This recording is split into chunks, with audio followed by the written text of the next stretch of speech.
विहान बाहर खड़ा देख पा रहा था कि काली परछाइयां उस कमरे को घेरे जा रही थी।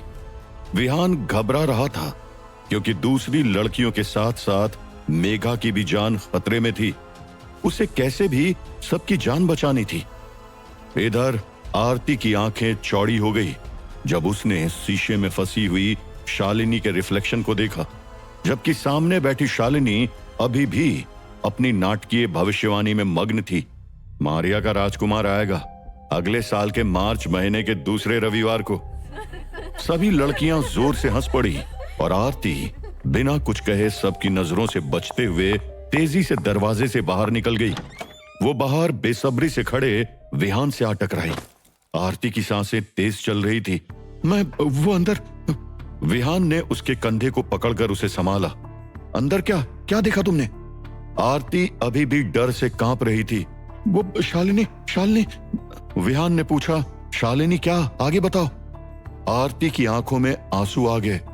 वो शीशे के अंदर थी, अंधेरे में घिरी हुई, मदद के लिए चिल्ला रही थी। वो बहुत डरी हुई लग रही थी। विहान कुछ सोचते हुए एक तरफ से दूसरी तरफ टहलने लगा। फिर अचानक उसने आरती की ओर मुड़कर पूछा, क्या शालिनी पहले भी ऐसा जादू और साधना कर चुकी है? उसके पास साधना करने वाली चीजें हैं क्या? आरती ने फटा, उसके पास जादू और साधना वाली बहुत सी चीजें हैं, वो सब उसके बेडरूम में रखा है। उसने एक कांपती उंगली से हॉल के नीचे एक दरवाजे की ओर इशारा किया। विहान सोच चुका था कि उसे आगे क्या करना है। विहान ने उसके बेडरूम की तरफ बढ़ते हुए कहा, बहुत बढ़िया, चलो मेरे साथ। दोनों शालिनी के बेडरूम में घुसे और विहान ने दरवाजे के पास लगी गैस लैंप जला दी। उसे यकीन नहीं हो रहा था कि एक टीनेजर का कमरा इतना बड़ा हो सकता है, लेकिन उसने मन ही मन शालिनी के परिवार की अमीरी पर उसकी चिढ़ को दबा दिया। आरती ने सीधे कोने में रखे एक बड़े से बक्से को खोलकर दिखाते हुए कहा, वो सब यहीं रखती है। विहान तुरंत वहां पहुंचा और हैरानी की बात थी, वहां कई काम की चीजें थी। सुगंधित तेल की शीशियां, हर्बल पाउडर के डिब्बे, मोमबत्तियां, अलग अलग ताबीज और सब पर शालिनी ने नाम की टेप चिपका रखी थी ताकि कुछ गड़बड़ न हो। विहान ने गहरी सांस ली। कम से कम ये इतना तो है कि मैं कोई साधना कर सकूं। कौन सा करूं ये अभी नहीं पता। तभी उसकी नजर एक खास ताबीज पर पड़ी, वही जो उसने आरती को अंडरग्राउंड बाजार से खरीदवाया था। उसने आरती की तरफ घूमकर पूछा, शालिनी ये पहन क्यों नहीं रही? आरती ने सिर हिलाया और डरते हुए कहा, पता नहीं, शायद उसने उतार दिया होगा। विहान ने गहरी सांस ली। कमबख्त, ये उसे बचा सकता था। वो खुद को शांत रखने की कोशिश कर रहा था, लेकिन उसकी बहन उसी कमरे में थी, किसी रहस्यमयी और खतरनाक शक्ति के साथ।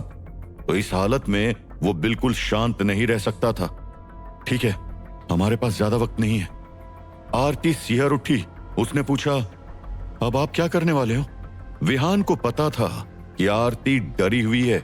उसने अपनी आवाज को नरम रखते हुए कहा, जो भी मेरे बस में होगा करूंगा, पर मैं अकेले नहीं कर सकता। क्या तुम शालिनी की मदद करना चाहोगी? आरती ने तुरंत हां में सिर हिलाया। विहान ने हल्के से मुस्कुराते हुए कहा, घबराओ मत, तुम्हें बस इतना करना है कि वापस उसी तरह कमरे में जाओ जैसे कुछ हुआ ही नहीं। 5 मिनट बाद शालिनी से कहो कि तुम्हारे पास उसके लिए एक सरप्राइज है और उसे यहां ले आओ मेरे पास। कर पाओगी? आरती ने गहरी सांस ली। 5 मिनट।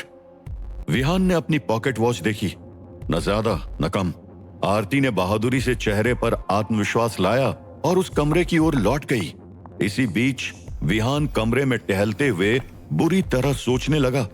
उसने अपनी बहन द्वारा बनाया गया स्प्रिंग वाला गुड्डा निकाला और मन को शांत करने के लिए उससे खेलने लगा। फिर उसने सोचा, अगर कैप्टन और उसकी टीम को बुलाया तो आने में कम से कम 15 मिनट लगेंगे। तब तक बहुत देर हो चुकी होगी, मुझे ही करना होगा। स्प्रिंग वाले गुड्डे को वापस अपनी जेब में रखकर शालिनी की सभी साधना की चीजें इकट्ठी की और 2 मोमबत्तियां भी। अब उसे एक साधना की तैयारी करनी थी। ये कोई आसान साधना नहीं थी जिसमें भली आत्माओं को भगाना था।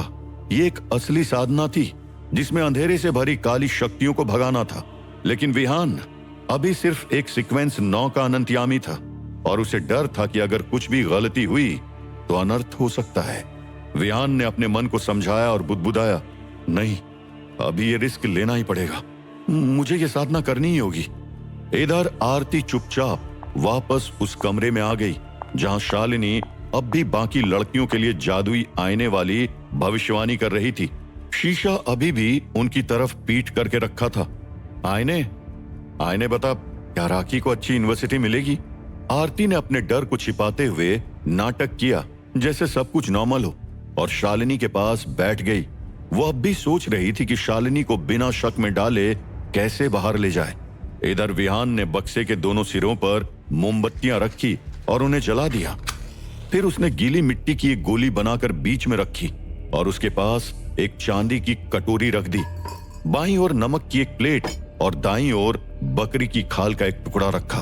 फिर 2 सुगंधित तेल की शीशियां निकालकर ढक्कन खोलकर रख दी। विहान ने गुलाब और रात रानी की खुशबू वाला तेल चुना, ऐसी खुशबू जो एक टीनेजर लड़की चुन सकती थी।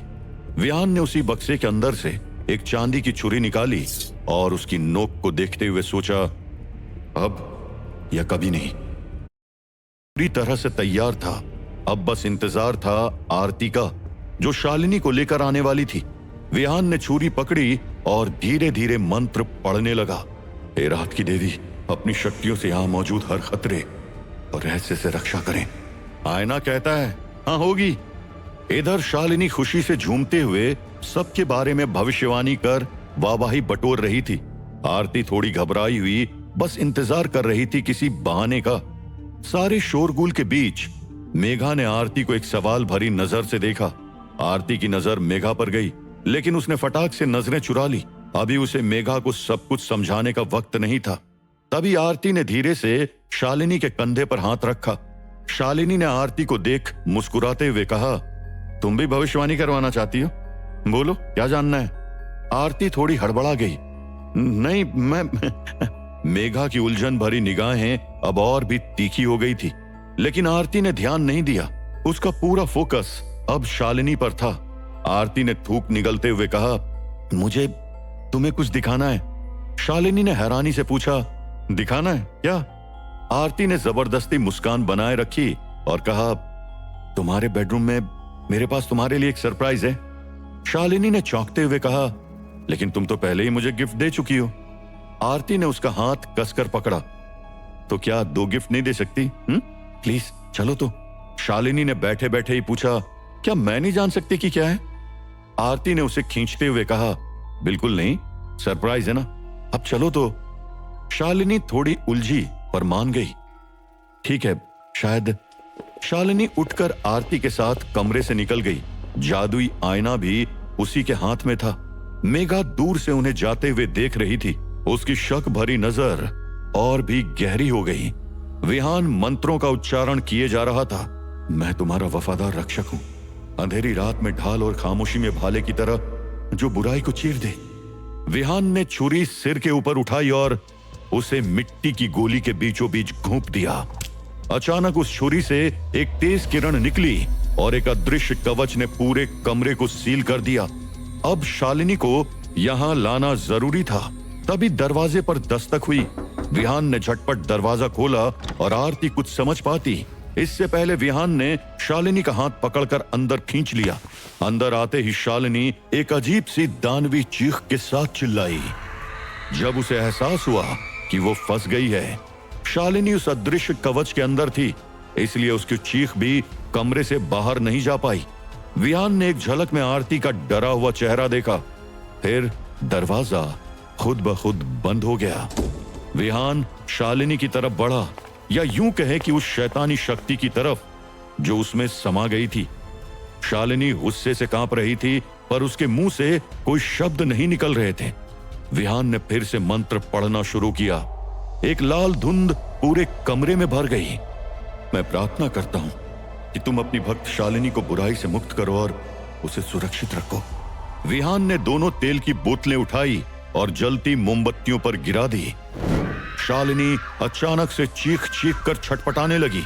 विहान ने उस बुरी आत्मा की चीखों की परवाह नहीं की। वो जोर जोर से मंत्र पढ़ता रहा। ए रात की देवी, इस बेचारी लड़की को बचा लो। लाल धुंध शालिनी के चारों ओर लिपट गई, उसे हवा में ऊपर उठाने लगी और फिर अचानक धुंध थमी। शालिनी थरथराती हुई जमीन पर गिर पड़ी। विहान ने चेहरा ढक लिया और पीछे हट गया। अब धुंध चारों तरफ फैली और वो जादुई आईना चकनाचूर हो गया। अचानक एक सन्नाटा छा गया। विहान दौड़कर शालिनी के पास गया। वो बेहोश हो चुकी थी। विहान ने शालिनी के शरीर को धीरे से उठाकर दीवार से टिकाकर बिठा दिया। फिर विहान ने अपने दिव्य झलक को एक्टिवेट किया और शालिनी को देखा। इस बार उसे शालिनी की अंतरात्मा सामान्य दिखी। शालिनी धीरे धीरे सांस ले रही थी। वो ठीक थी। विहान जमीन पर बिखरे आईने के टुकड़ों में अब अपना चेहरा देख सकता था। अब उसमें कोई फंसी हुई आत्मा नहीं थी। अब कोई दुष्ट शक्ति नहीं थी। विहान ने शालिनी को बेड पर लिटा दिया। अब उसे आराम की जरूरत थी। फिर उसने ऊपर छत की ओर देखा, देवी को प्रणाम किया। तभी उसके माथे में एक जबरदस्त तेज दर्द होने लगा। उसके हाथ कांपने लगे, शरीर में झुंझुनाहट होने लगी, दिमाग जैसे हिल रहा हो। यह न घबराहट थी, न बीमारी, न थकान। ये एक जबरदस्त शक्ति थी और वो उसके शरीर में दौड़ रही थी। उसने गहरी सांस ली और खुद को एक ध्यान की स्थिति में पहुंचाया। दर्द के पार जाते हुए उसने खुद को कंट्रोल में रखा। ठीक उसी वक्त आरती ने धीरे से बाहर से दरवाजा खटखटाया। विहान अचानक से नॉर्मल हो गया। उसने राहत की सांस ली। वो बड़बड़ाया, मैं बीच बीच में खुद पर से कंट्रोल क्यों खो देता हूं। तभी आरती ने झटके से दरवाजा खोला और अंदर का नजारा देखकर सन्न रह गई। शालिनी बेहोश पड़ी थी और विहान आईने के टूटे कांच के बीच खड़ा था।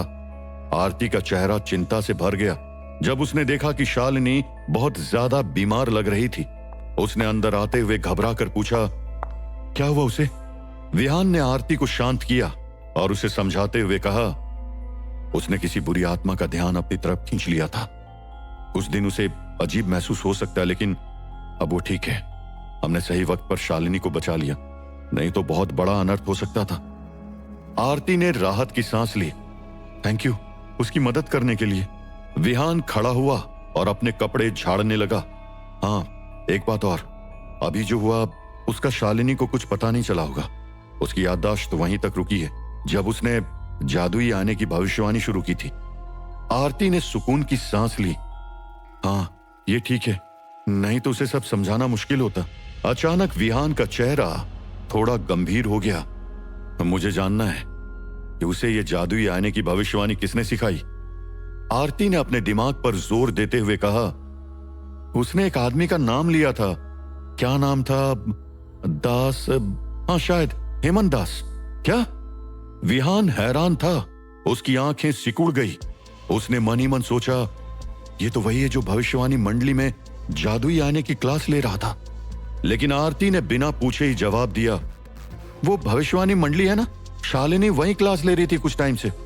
विहान और आरती शालिनी के बारे में दरवाजे पर खड़े होकर उसी के बारे में बात कर रहे थे, लेकिन वो अपने पीछे नहीं देख पाए। शालिनी अचानक से अपने बिस्तर पर उठ बैठी। उसकी आंखें लाल थी, चेहरे की नसें खिंच गई थी। वो अभी भी किसी और के नियंत्रण में लग रही थी। शालिनी ने बिस्तर से पैर नीचे रखा, संदूक से छुरी उठाई और धीरे धीरे चलते हुए विहान के पीछे पहुंच गई। विहान इससे बेखबर था। शालिनी ने छुरी वाला हाथ उठा लिया, विहान को मारने के लिए।